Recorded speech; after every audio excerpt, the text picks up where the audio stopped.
Now, this event has been put on by the early career researchers of the One Ocean Hub. The One Ocean Hub is a collaborative research development effort funded by the UKRI and the Global Challenges Research Fund. And it brings together a community of scholars from 22 leading universities, research centers in the UK, South Africa, Ghana, Namibia, Kenya, the South Pacific, and the Caribbean. It's led by the University of Strathclyde in Glasgow, Scotland, and we are working together with 30+ project partners, including UN agencies, regional intergovernmental organizations, national government departments, community representatives, NGOs, charities, and media organizations.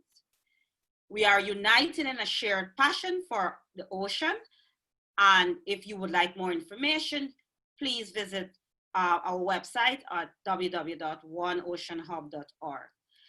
Now, the thrust of our research is on SDG 14, Sustainable Development Goal 14, which is life below water, which looks at aspects such as increasing the coverage of marine protected areas, addressing overfishing, and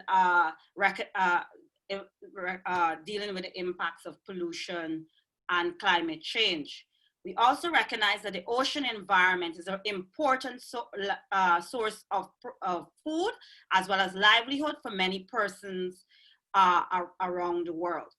However, one of the activities which can mitigate against states and indeed the world in general recognizing the full potential of the ocean resource are illegal activities which occur on the ocean, as they can compromise the resource, ecosystems, and the species, and consequently investments in the ocean economy. So the aim of this panel, therefore, is to hear from experts from different regional, disciplinary, and professional backgrounds about different ocean crimes and how they will be managed. We will also look at whether there are any similarities and differences between them. So join me in welcoming our panelists, Delia Bill, Kimon de Grief, Xavier Guerrero, and Maniba Isaacs. I will let the panel introduce themselves, starting with Kimon. Hi everybody, my name is Kimon. I'm a freelance journalist from Cape Town, South Africa, based in New York at the moment, and I've done a lot of my writing on abalone poaching, including co-authoring a book with a poacher from Cape Town. Next, Maniba.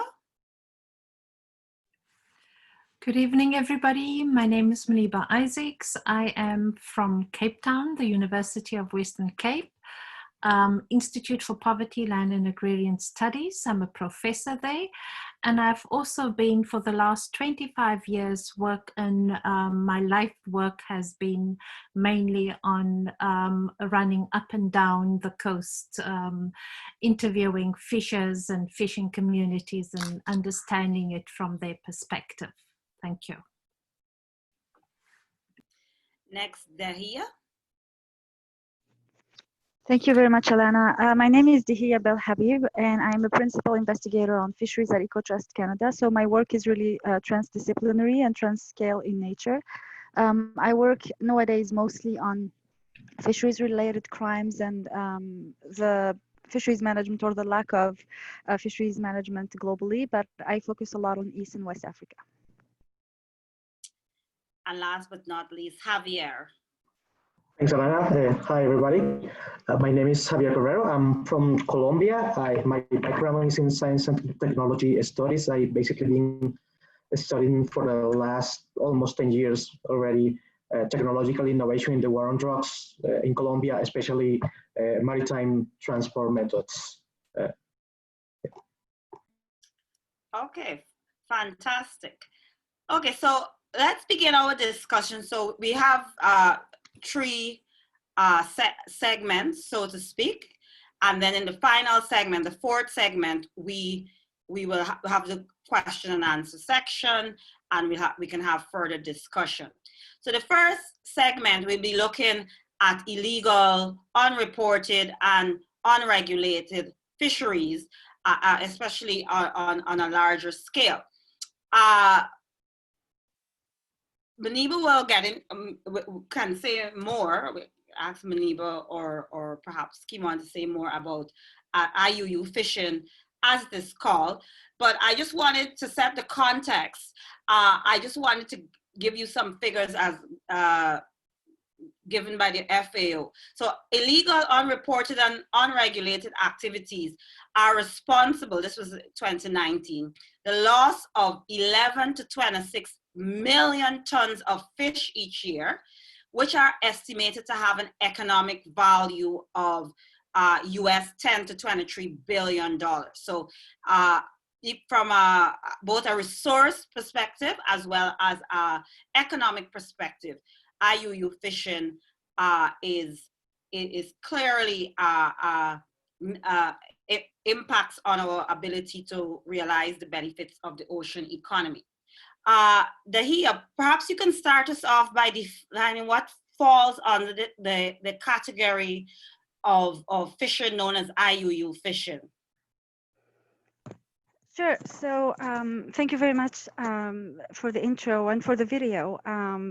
IUU fishing has been defined at multiple occasions, actually, in many platforms with regards to what the I, the U, and the U mean. I have really a hard time grasping while the three of those have been put together. So basically, the term illegal is anything that goes in contravention of fisheries laws, or laws in general in the country. So that includes, using illegal gear, fishing for the wrong species, using, fishing in the wrong season, fishing in the wrong areas. And then you have unregulated when a fishery is not at all regulated, and that often happens in the high seas. And unreported, any catch that is illegal ends up unreported anyways to the coastal state. But going back to the term illegal, it includes so many things, and this particular documentary is actually a perfect example of what different categories are in there, and the word category is really a big word. So clearly what we just saw is not artisanal fishing. In fact, it is not fishing per se at all. However, one thing I can say for sure is that it is illegal on so many fronts. First, transshipment from a trawler to a canoe in Ghana is illegal. Second, psycho-fishing per se, which also refers to those activities of the trawlers themselves, and catching juvenile fish is also illegal. Catching fish within Ghanaian territorial waters that are reserved for the artisan sector is a zonal offense, so it's also illegal. And finally, in Ghana, as EJF mentions it, foreign beneficial ownership under Ghanaian laws is also illegal. And in fact, 90% of all Ghanaian vessels are actually foreign owned. That being said, to just give you another really concrete example for our audience to understand a bit further this issue and why it keeps coming back. A trawler was arrested last year. I'm not going to cite its name. It was arrested for using illegal gear. It's illegal, falls under the I. The company had a front company in Ghana. The Chinese company had a facade, if you will, company in Ghana. They said they could not pay a fine. They didn't pay a fine. Their license was renewed, and they were back to business as usual. And this year, 2 weeks ago, the same vessel was caught for the same infraction again. So it just basically gives you an idea of how it can be really deeply ingrained, not only in the fabric of the oceans, like operationally wise, but also institutionally. And so finding a correct definition for it beyond this IUU term, just the I on its own, is really important. So thanks for that question. And thank you for an excellent, I think anyone who may not know about IUU fishing, that's an excellent introduction or overview of it. I'd like to remind our audience that if you haven't already done so, you can introduce yourself using the chat function. And also we are putting the links to the videos we would show in the chat function. So if you're interested in seeing the video in its entirety or learning more on the topic, you can also follow up from there. So, and I throw this out to the panelists. Is there anything governments can do to make sure, because legal fisheries, because on some levels, this fishery, there are aspects of this example that we just saw that are legal. The trawlers are licensed by the government of Ghana in most cases, even though, as we say, they may be licensed through shell companies. But there are clearly some aspects of the fishing that are illegal. Is there anything that governments can do to reduce or eliminate this kind of illegal fishing done by, I suppose, legal entities? Anyone? May I take a first shot at that?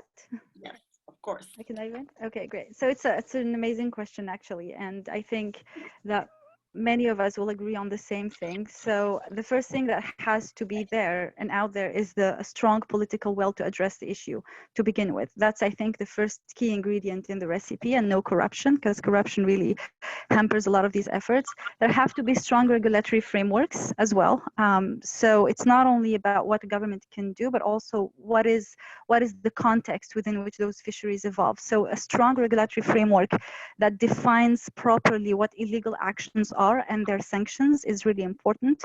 A strong monitoring, control, and surveillance system that often goes hand in hand with not only technology, as we often hear it, but also in addition to that, empowering local communities to engage in solving this issue, whether giving them the opportunity to participate properly and with no barriers, but also in addition to that, adding a little bit of education, because illegal fishing ultimately is not only about industrial fishing, it's also sometimes about small-scale fishing, and it's not only about greed, sometimes it's also about ignorance, and people don't necessarily know sometimes what they're getting into, not to justify illegal fishing there. There has to also be a matter of basically transparency as well. So in the particular case that I mentioned earlier, the more we don't know about it, the more it perpetuates, and it happens over and over again. That is my 2 cents. Okay.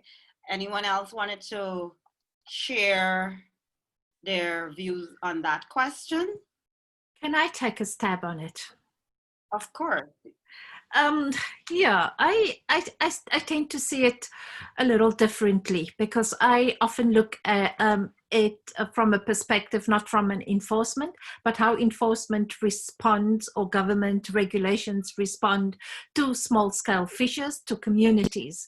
And it's often the case where the enforcement and the surveillance is the big emphasis.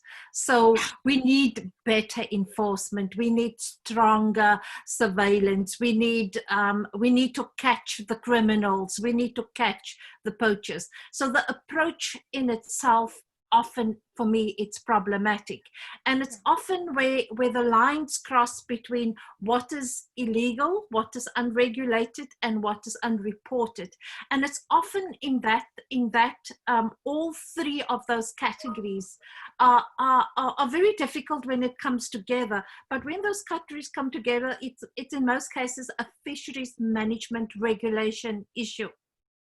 And then often the case when it comes to illegal, it becomes a criminal issue. So how do you separate the crime from the fisheries management perspective is often a very difficult activity in terms of, from a perspective of enforcement, from perspective from the police, from the perspective from government, and also when you look at it from communities, you particularly see that these officials are corrupt. They are working with the gangs, they are working with the police, they are working with the trawlers or whoever are involved in the process. So I think it is often where a lot of the fisheries policies tend to lack a human rights-based approach in using the discretion of saying that this is not only about criminality, but it's also about food, livelihoods, and that are depending on it. So that is what I want to kind of bring to the debate around the struggle for governments and law and policy. I completely agree with you, and I think further it's a matter of securitization of small-scale fishermen as well, and a matter of criminalization of the poor in this particular matter. Okay, so both of you reference, I'm hearing various, if I want to use the word stakeholders. You have, we're hearing large scale trawlers, basically, government, policy, communities, small scale fishers. How big would you say really is this problem in terms of, certainly we got a clear picture in Ghana that it is well, I won't even, maybe not even an emergent problem. It is a problem, but is Ghana unique, or is this something that we should be concerned about on a larger level? May I? Yeah. Yeah. Okay. But the answer really is, and I think you said it as well earlier in your introduction, it is a global issue.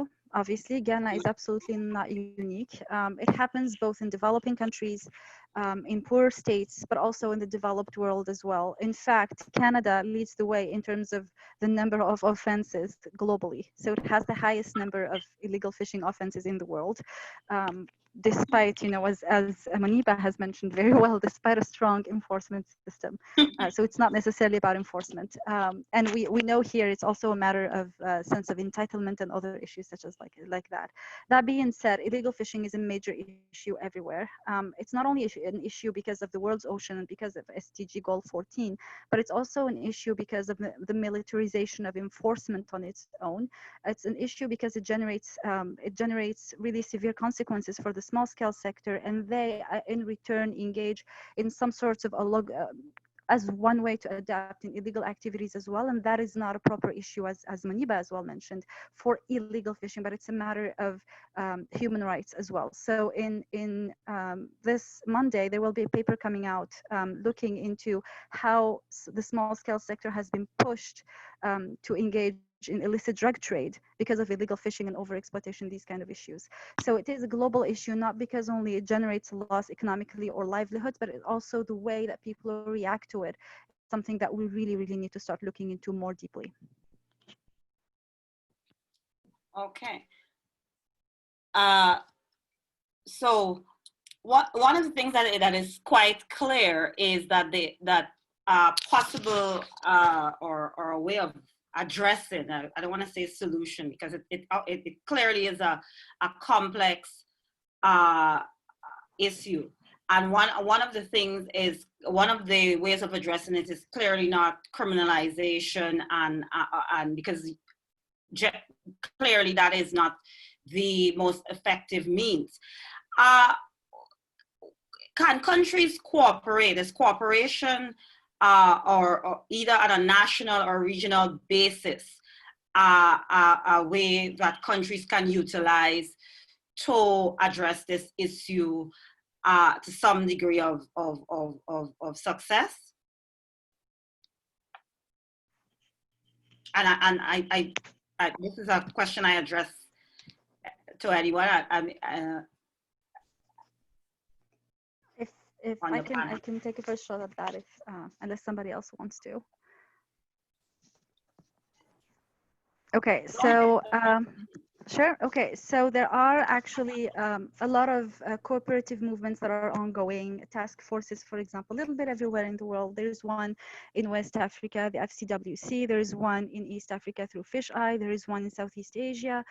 There's a lot of collaborations, like really things that you may not necessarily expect. For example, last year Greenpeace and the year before, Greenpeace has sent a request to China, and as a result of that, China has stopped subsidizing multiple fleets and companies. But there are also measures that are being undertaken. For example, the PSMA, Port State Measures Agreement, which a lot of countries are part of right now, which actually requires any states that have ratified or member ports to refuse access for vessels with fishy behavior, I would say. No pun intended there. But there are also really multiple agreements. For example, there is an ongoing agreement at the level of the ILO that would look into human trafficking and slavery on board fishing vessels, for example, to address that issue, which is a particular issue in this case, closely related to illegal fishing. So there are, I think, multiple ones out there already. And I think cooperation is, even when it's not expected at all, is something that happens, that I see a lot, at least, and as part of the work that I do in terms of research. I have seen, for example, cooperation by Spain with Senegal to stop a Spanish vessel from fishing illegally. So it's something that happens bilaterally or also under like more bigger agreements such as the PSMA, but it happens, thankfully. Okay, I note that the use of technology and surveillance, as well as making public the details of IUU fishing, also has become a part of resistance to these activities. I guess it's the marine equivalent of naming and shaming, so to speak. I know one of the websites that you manage is called Spyglass, and there are also other similar websites. What do you see? What role do you see these websites, not only for addressing the larger scale impact, but perhaps in allowing smaller scale fishers to be able to perhaps get more active in addressing the imbalances in this issue? Yes, I think that in this realm, illegal fishing in particular, there is a lot of opacity going on. So anything that adds into transparency is obviously important. But as we mentioned, naming and shaming, it's very important to also understand the drivers of what's going on. And I would say that the drivers in terms of small scale fishing communities are very different than the drivers in the more larger scale realm of things like industrial sectors. And as you mentioned, I think that Spyglass, as I started, like Spyglass is only 6 months old, and it basically names every single illegal fishing activity that is publicly available. So we have a criminal record of fishing vessels and companies, and we really focus on the industrial sector. And for the small scale sector, we focus more on the stories. Why did you do what you did, basically, as opposed to criminalizing them? So we want to understand what drove them to commit an illegal fishing activity, like using the wrong gear, throwing dynamite in the ocean to go catch fish and things like that. But the idea is that we also provide a platform for the small scale fishermen to contribute to, and we're working on that right now to use like a more, I would say, user-friendly and user-comprehensive tool, because people don't necessarily have access to that sort of internet, but they do have access to WhatsApp, for example. So the idea is not only to publish, but also give them a platform where they can actually tell their stories and report on illegal fishing activities that they see out there within their restricted fishing zones that are reserved for them. So I think that transparency is important, but it needs to be really taken with pinches, because it might create harm for the most vulnerable amongst those people that that work illegally, if you will. Oh, fantastic. Well, before I segue into looking specifically at smaller scale IUU fishing, so to speak, perhaps you would even ask the questions, is really IUU fishing because of the context? So before I pose that question to Muniba and Kimon, I want to ask one final question, I suppose. It's something that certainly from the Caribbean point of view and that we've had many brushes with, the issue of flags of convenience. Are flags of convenience issue with respect to high seas fishing or IUU fishing in general? The simple answer is yes. Now, how much of an issue really differs from the perspective? So if you look into the list of the most wanted, I would say, fishing vessels out there, most wanted fishing companies, which is the IUU list, combined IUU list, 70% of all those vessels have used the flag of convenience to circumvent any harsher regulations within coastal states. That being said, in terms of like a more general overview and using spyglass and like more inclusive illegal fishing activities, you will find that it's just used as a diversion strategy. So vessels tend to use flags of convenience, for example, whenever they want to fish somewhere and they know that the flag state is quite lax with regards to those regulations. So if Belize doesn't care, which is a flag of convenience, by the way, if Belize doesn't care, for example, about, you know, shark finning on board its vessels, then the Spanish vessel, where the EU bans shark finning on board all its fleet, you know, wherever they operate, the vessel is more likely to switch to the Belize flag, fin the sharks, sell the sharks, and maybe one day it's going to switch back to a Spanish flag. It's so cheap to do that. Some vessels actually carry 12 flags on board at a time. And it's not that, you know, uncommon, really not. So it is a big issue in that it is used as a diversion strategy to find ways to commit illegal fishing legally, basically. Yeah. Can I just add something to that, but it's not directly related? I think one big factor in terms of illegal fishing is what my colleague in Canada would refer to as subsidies. So when we're looking at the subsidies of these big vessels, and you look at to what extent developed countries are subsidizing their industrial vessels, especially when it comes to fuel, to go to waters that are across the continent and in areas that a lot of countries, poorer countries, cannot access. So once you cut harmful subsidies, and I think this is a big issue for the World Trade Organization, to cut harmful subsidies and subsidies that enhance faster and vessels that are staying longer at sea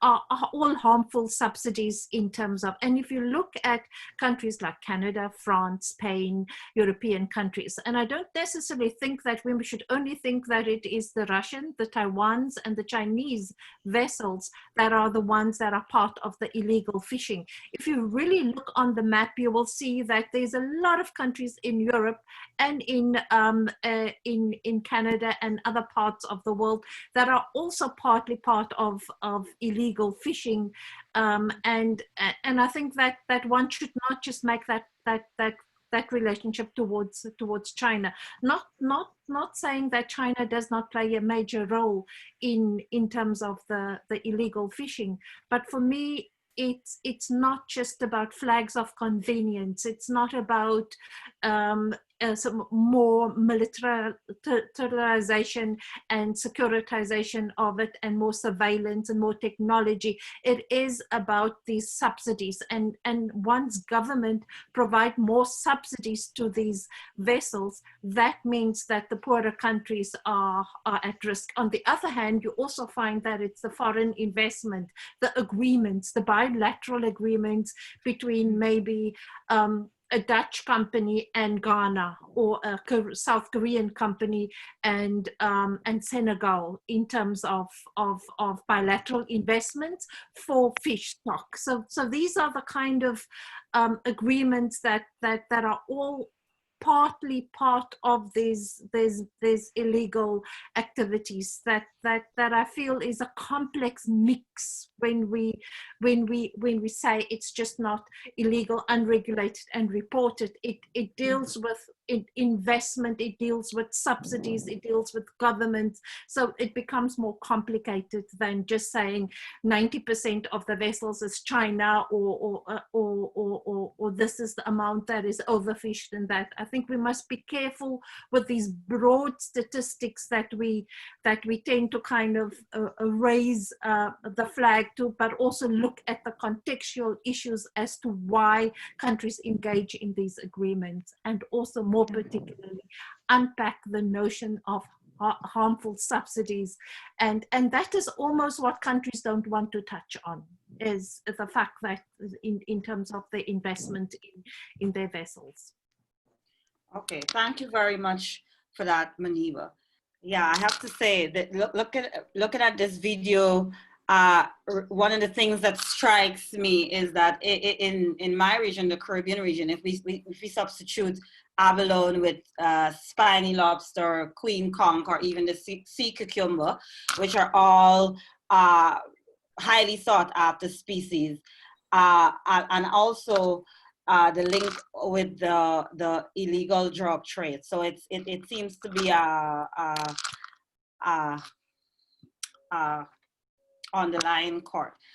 All right, so Kimon, give me some insight into your experiences with in you know, your conversations with the former poacher, and in researching to make this video.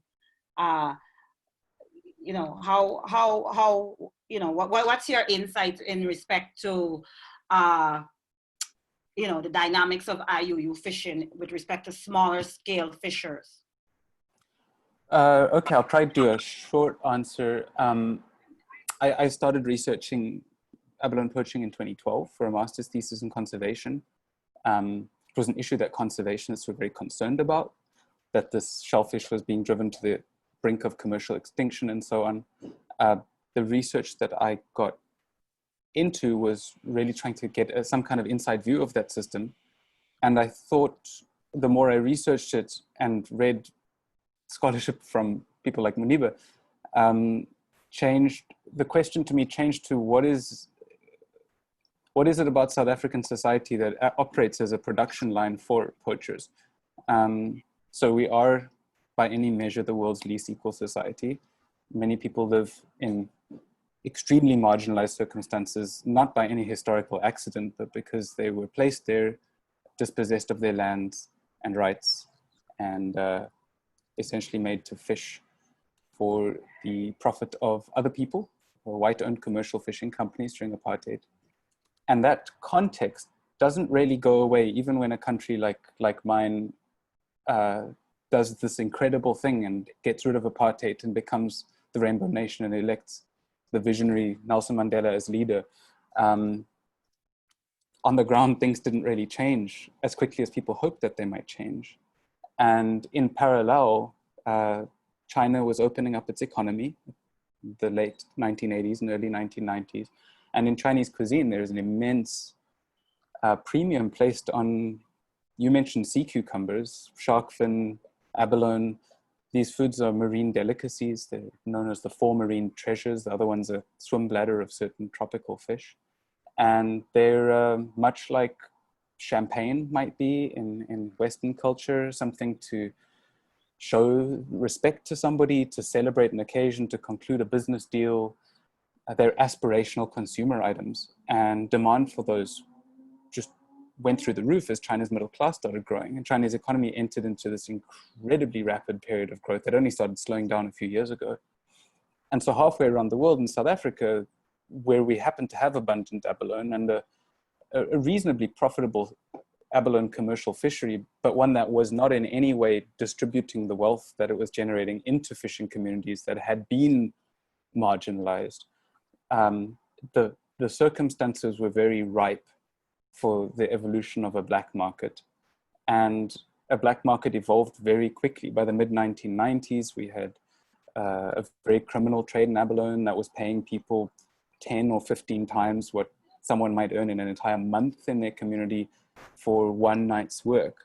And as the video kind of points out, it's been 25 years and we're still sitting with the same circumstances. And I think there are lessons here about how to govern fisheries and lessons about some of the dangers of framing complicated political and social and economic issues as straight up conservation issues, because my experience within conservation was that a lot of fruitless conversation was going into how do we stop this, how do we stop this, how do we stop this, without necessarily trying to understand it first. And this is, as I'm sure Muniba will attest to, it's I think more useful to use this as an opportunity to ask some tough questions about the society in which poaching was able to evolve in the way that it has, because other countries have abalone. There's abalone in Australia, on the west coast of Australia, of the United States, in the Middle East. And there's poachers in all those countries too, but they're like bands of outlaws. We don't have a situation it's like we have in South Africa where entire communities, for now 2 generations in some cases, have assembled themselves around this economy in such a major way. Anyway, I try to keep that short. I'm going to cut it there. Okay, yeah, I think it's really interesting because in my case, or a case I've been researching is drug trade using maritime routes. You can find the connection. Kimon was talking about consumerism, and you can find that. I was interviewing some people doing like transporting drugs, and what you can see there is that sometimes they just want to buy a house for their mother, just want to buy a freezer, want to buy a car. It's not like they're really involved. So probably one of the things that one tends to think when you're talking about drug trafficking is that this really interesting binary between the state and society and outlaw people doing things. What you can actually find there is people living in their community, and sometimes they find it quite illicit to earn money just transporting something they do not consider. They probably consider harmful for themselves, but not necessarily for the others. So it's quite interesting because what you find there is like, it's not like you will find drug smugglers doing their thing outside the ports or often, not all the time. You won't find that. You will find people that sometimes they work as fishermen, they earn their living, but sometimes they are up to doing a shipment because they will earn some money, some extra money to buy a house, to buy a car. They will have the opportunity to do that, something that they won't do it in 5 years with the earnings that they have with the fishers or by being fishers.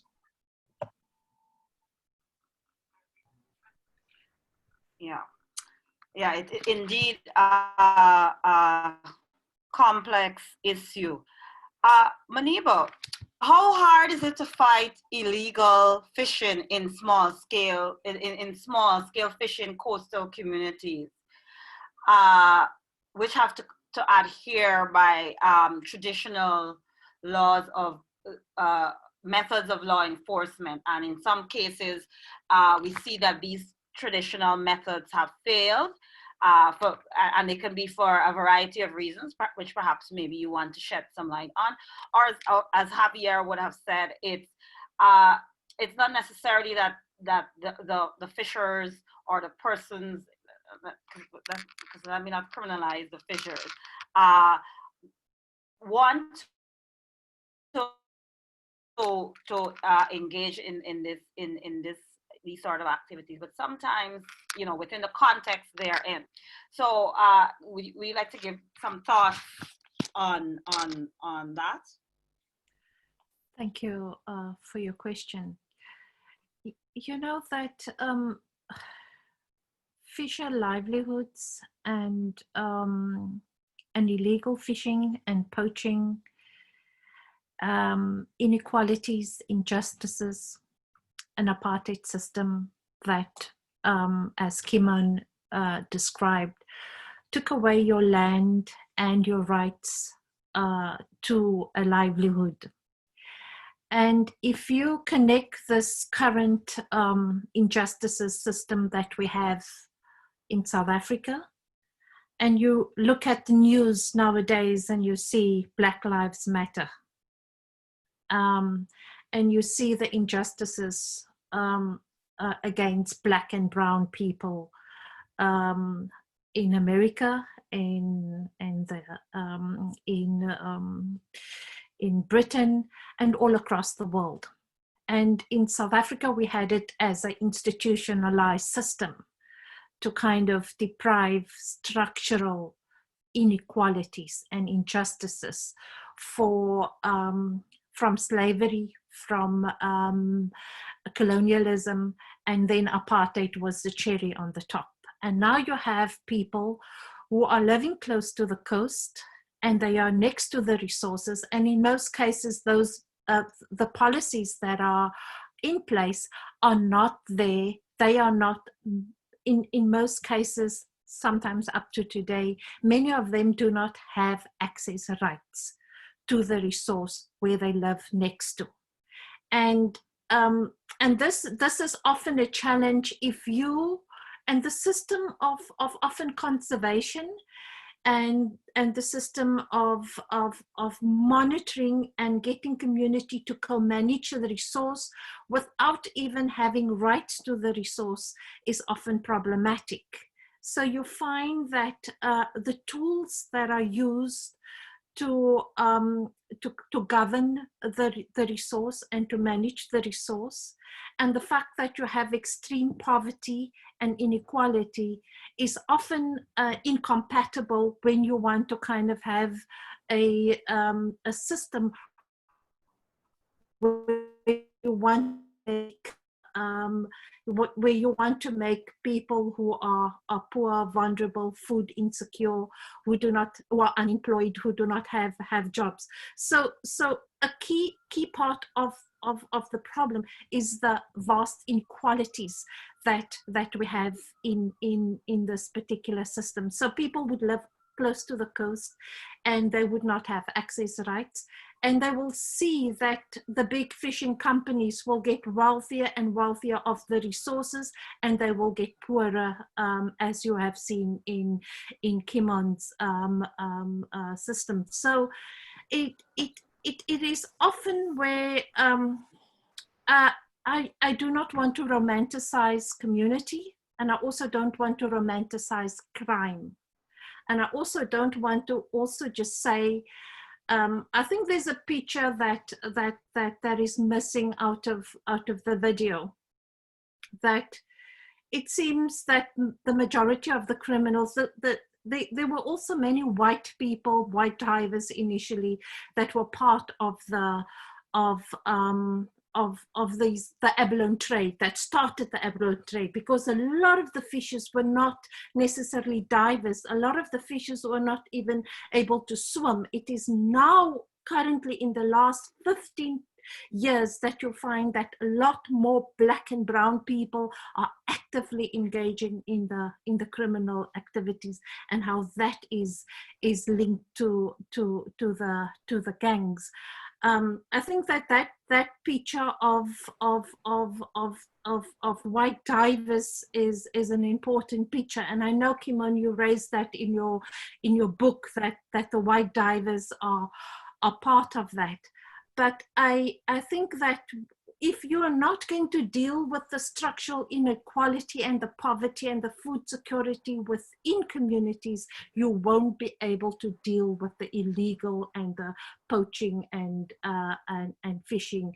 That for me, no matter how strong you come, with whatever force you come, whatever policy you come, you have to deal with the underlying issues, is in essence what I want to say.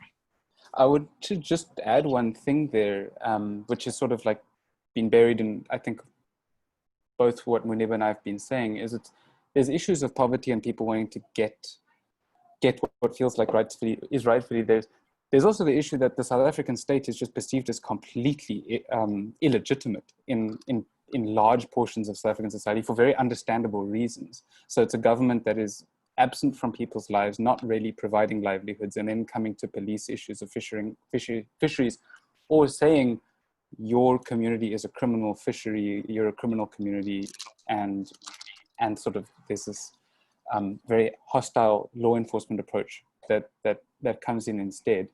And so the sense is that it's not just somebody wanting to go put food on the table, it's also kind of, in many cases from interviews I've done, kind of raising the middle finger at a system that just has continued to exclude and has no legitimacy at all. Also, Muniba, thank you for raising the issue of the white divers, because they were the first poachers. Sort of like I was talking about, like in Australia and the United States, in every society, you're going to have a few renegades who want to make a quick buck. The crossover from a few white dudes kind of putting themselves to university or saving up some money to have a good weekend party into these communities that are angry, dispossessed, underfed and underpaid. That's really, I think, what drove South Africa's poaching into the systemic problem that is still there today. Okay. Okay, I have to say we're having a very rich discussion, and I think we can go on a bit more on that, but I'd like we can pick, if there are any questions or so on, please remember to put questions in the Q&A segment, and we can have follow up on the discussion in the final segment. So I'd like to move on to the third aspect, and also I know Maniba and Delia and Kimon, if you have any, I've seen you've been putting links and so in the chat, and I know Maniba has written quite extensively on this. You can also put the information in the chat so that persons can read further. No, so let's change course a bit and shift completely away, or maybe not completely, as we've heard, but we're going to be looking at a bit of the drug trade, in particular the case of the use of narco submarines. I have to say I thoroughly enjoyed reading about this. Wow. Yes, so I have to say, as someone who hails from Guyana, this is the issue of narco trafficking, and certainly I suppose from the Caribbean region is not a foreign one to us. Javier, we've seen the video, and I mean, you can see that, yes, it's certainly a high risk operation, occupation, but and perhaps most troubling about it, I guess, is the perspective is the persons who take most of the risk are not necessarily those that are the highest paid. What kind of pressures or incentives may lead persons to take the kind of risk we see in terms of using the submersibles? Thank you for the question. And every time I see those videos, it's like, well, what I would say, first of all, is mostly the issue of figures. State officials are often portraying like salaries and bigger salaries as the main incentive, and that's probably part of the history. Last week I was interviewing some people from the Navy, and they were you see those figures there. They were talking about $25,000 US, and last week they were saying to me, no, they earn $150,000. 4 years ago, when I was doing my research for my book, they were talking about $3,000, $2,000. So figures are always a thing that authorities use in order to portray the persons who are inside the narco shops as part of the traffic or not part of the traffic, which is something that you can also see in the whole drug traffic thing. For example, you see the criminalization of peasants, the people who farm the cocaine, and often authorities tend to portray those people as part of the whole drug deal. But what you can often find in the communities is that most of the time incentives are kinship as well. Some people, I'm gonna say, like I was interviewing someone and said, okay, my family used to, that was actually the Caribbean, the Caribbean coast, in the north of the Caribbean coast. I was interviewing these people, and they said, well, my family used to transport marijuana during the 70s. So I grew up seeing that. And one day they just invited me to go with them to Aruba to transport, to go in a ship with cocaine. It was not necessarily the money of course, I was paid, but it was not necessarily the money I was interested in. Also, I think that the idea of seeing for most of the people that I interview, and you can see the issue of illegality is different than obviously the point of view of the state. For them, it's quite licit to do that. For them, it's their livelihood. They live in areas in which they often do not have electric utility, basic utilities, and they feel abandoned by the state, and they don't feel bound to fulfill those kind of rules. So yeah, so it's quite interesting. I think there are like different issues also. How you define drug traffic often gives you one view of what the incentives and motives are. But also, if you take another point of view, you will find a broader approach and motives. Yeah, I find it quite interesting because again, I'm not an expert on this, but from my peripheral knowledge of it, I was amazed to find that often the financial incentive is not usually, well, it is a large part for many persons, but what you've alluded to are social and perhaps a very fluid concept of what's right, what we would say is right and wrong, or what's, let's not say right or wrong, legal and illegal. And also their social and livelihood elements, because if there are things such as schools, roads, and so be involved, it becomes a very I guess an amorphous concept. One of the things that struck me, there was in the video, there was the diagram showing the route that the submersible took, and I noticed that it went around the Galapagos and so on. So it's clear, which to me I thought, oh, that's not the most expeditious route. I'm sure there are reasons for that. But in doing so, these vessels are clearly traveling through several jurisdictions. Now, in terms of law enforcement, and we had a question in the Q&A with respect to the Caribbean, but and a lot of this overlaps with the Caribbean, so perhaps you can answer that at the same time. Can different jurisdictions collaborate, or are there different enforcement regimes which perhaps these operators weigh in terms of the risk and whether they're being caught or not?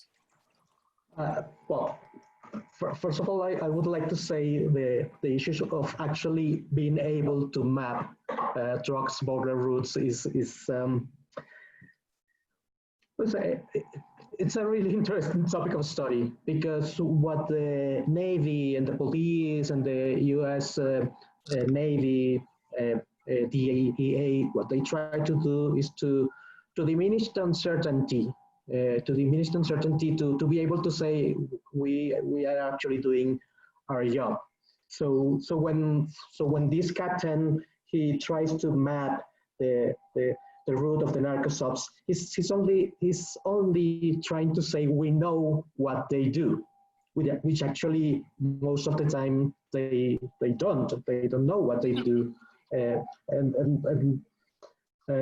actually often you can see like this was like a tiny arrow, but often you can see like this big arrow coming from the Pacific to the United States, or this big arrow coming from the Caribbean coast of Colombia to the United States of to Europe, like saying basically every route here is possible. That being said, yeah, the people who sail the narcosops often have to deal with the uncertainty of being caught. They will never know, because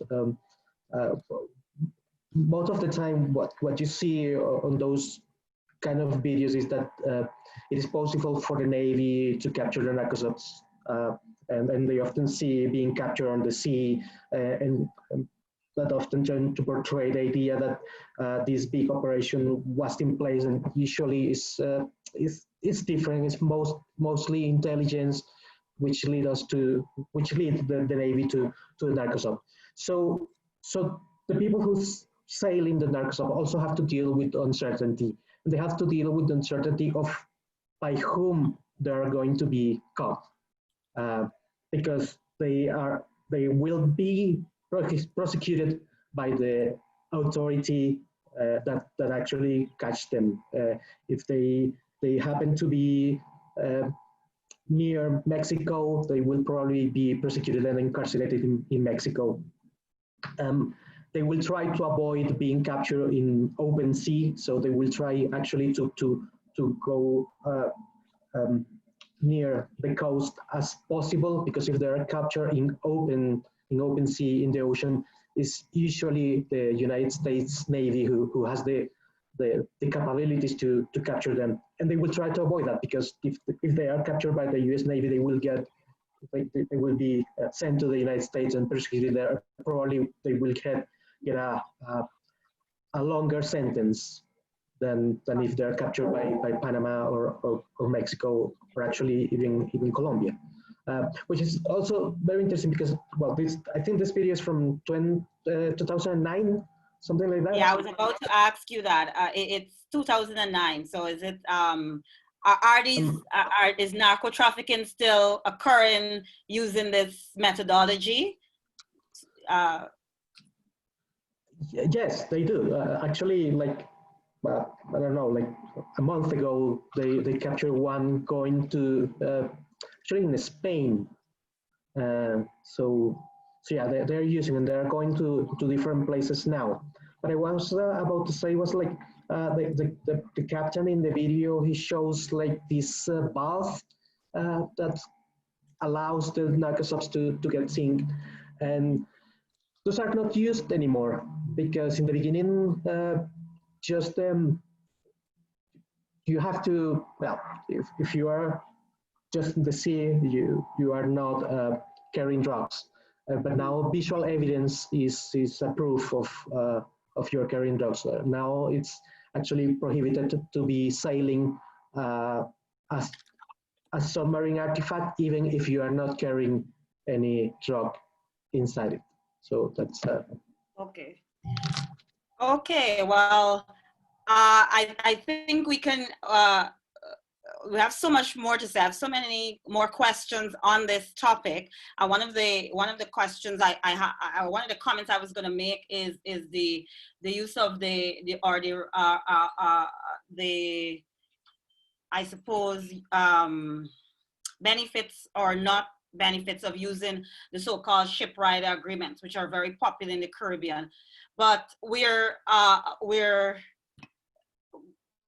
have to move into our last segment, because unfortunately this is such a incredibly rich discussion that the time has slipped away, and I really would like to have a look at the questions and give each of our panelists, I know some of you have been answering questions as we've been going along, but give each of our panelists opportunity to answer a question and maybe have a last word or two before we wrap up. And remember, you can reach out to the panelists or the One Ocean Hub by means of email. Yes, so do we have any questions? Let me look at my question pane.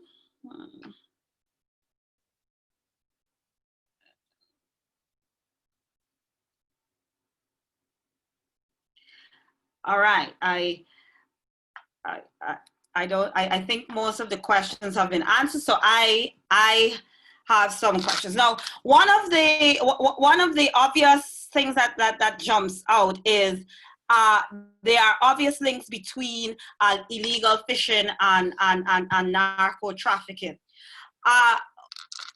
Even if these activities are classed as illegal in many ways, they tend to mirror, and it's clearly a mirror, global economic structures.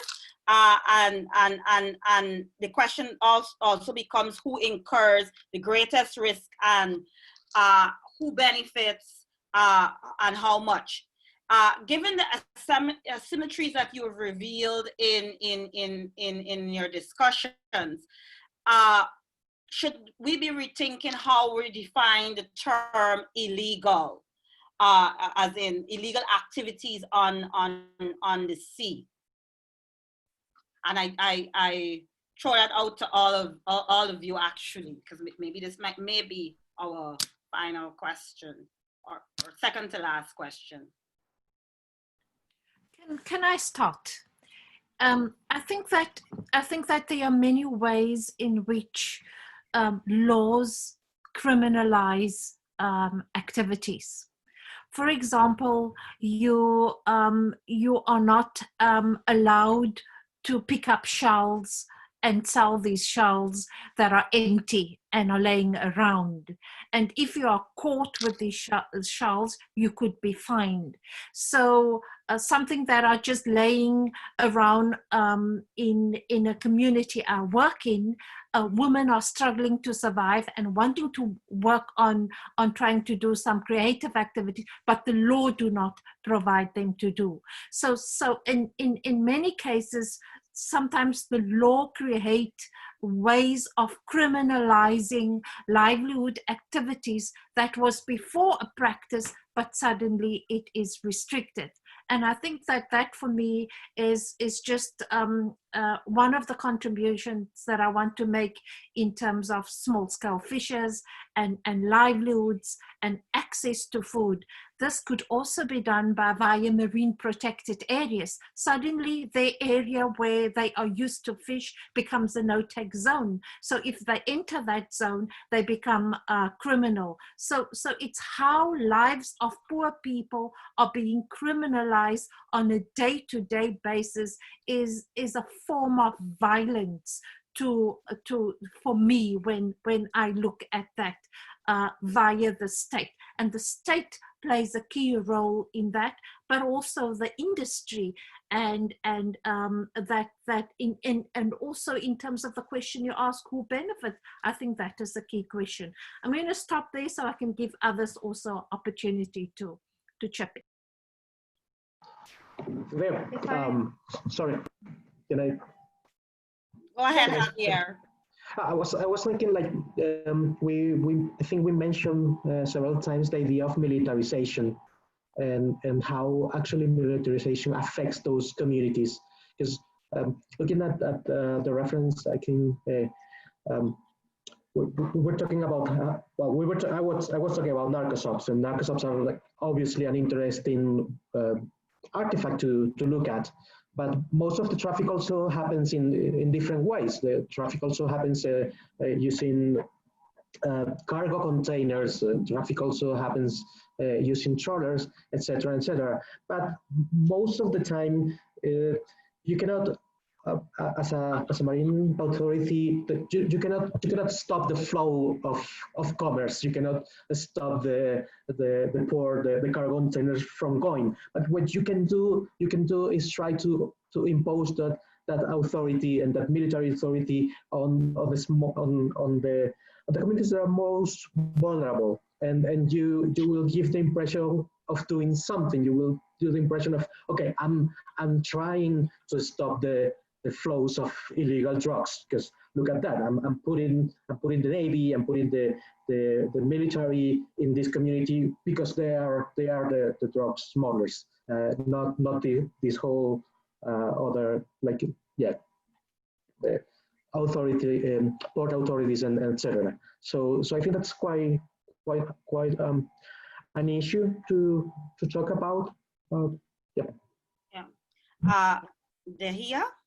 Sure, I completely agree with both the panelists actually on this, and I think that it's a matter of securitization of the small-scale sector by exclusionary conservation, where, as Muniba has mentioned, creating a marine protected area, losing access to their adjacent waters. On the other hand, illegal fishing that is happening by foreign fleets, for example, and a matter of regulation in general, a matter of, for example, importing a westernized way of managing fisheries, while there has been always traditional way of managing fisheries that has been working but has not been documented properly.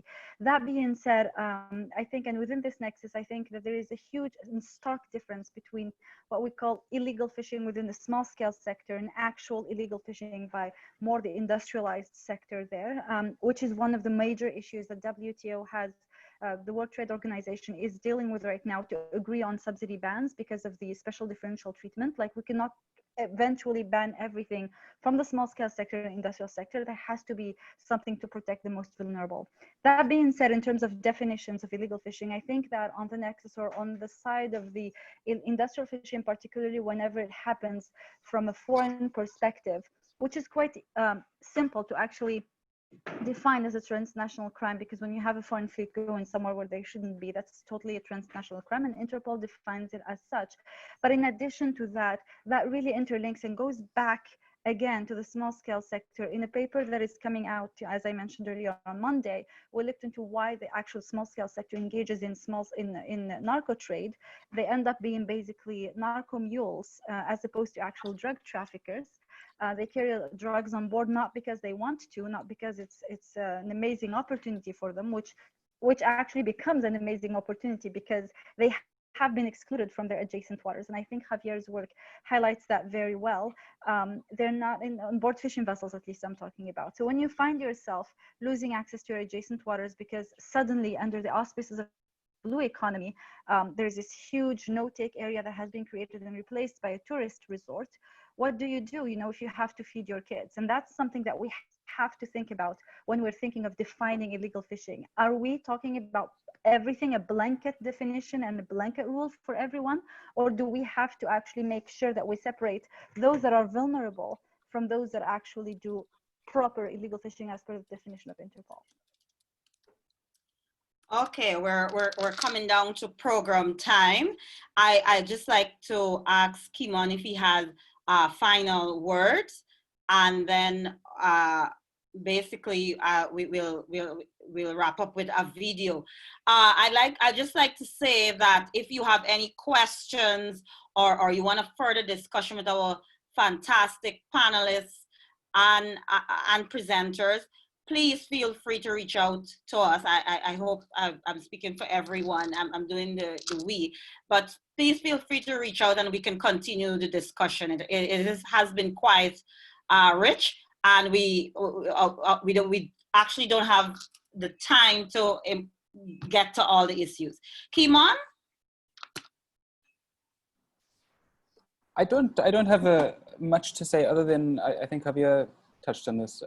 What strikes me as common in all of these issues that we've discussed are two things. Firstly, that these are all issues of globalization and unaccountable supply chains. And that's an issue whether we're talking about illegal fishing or drug trades or agricultural practices or anything else. And I think seeing them as global issues that connect not only to systems of economy and social justice and so on in the local context, but also in the international context, strikes me as quite important. And I am just glad for the contribution near the end, also differentiating between abuses of power by powerful companies who are able to, such as the industrial fishing fleet stripping the waters of Ghana. And I think that's a very, very analytically very different set of questions we can ask about that practice versus an illicit economy that's giving people who have been excluded for generations access to money and opportunity that they haven't had before. And I think that the term illegal fishing, while true of both, we're talking about quite different things when it comes to where the power in those systems are distributed. That's about it. And it's been a pleasure listening to the rest of you, and thanks for having me here. Well, thank you. Thank you for being on our panel. And I'd like to also take this opportunity to thank our other speakers and panelists. It was indeed a wonderful hour and a half. And I'd like to encourage us to continue our tireless efforts to transform governance of the ocean through science, innovation in science, art, law, anthropology, economics, to name a few. We're going to wrap up with a clip dealing with Old Providence Island in the Caribbean Sea. And as I said, you can feel free to reach out. Thank you for choosing our webinar, and I hope you have a great evening, morning, afternoon, wherever you are. Thank you.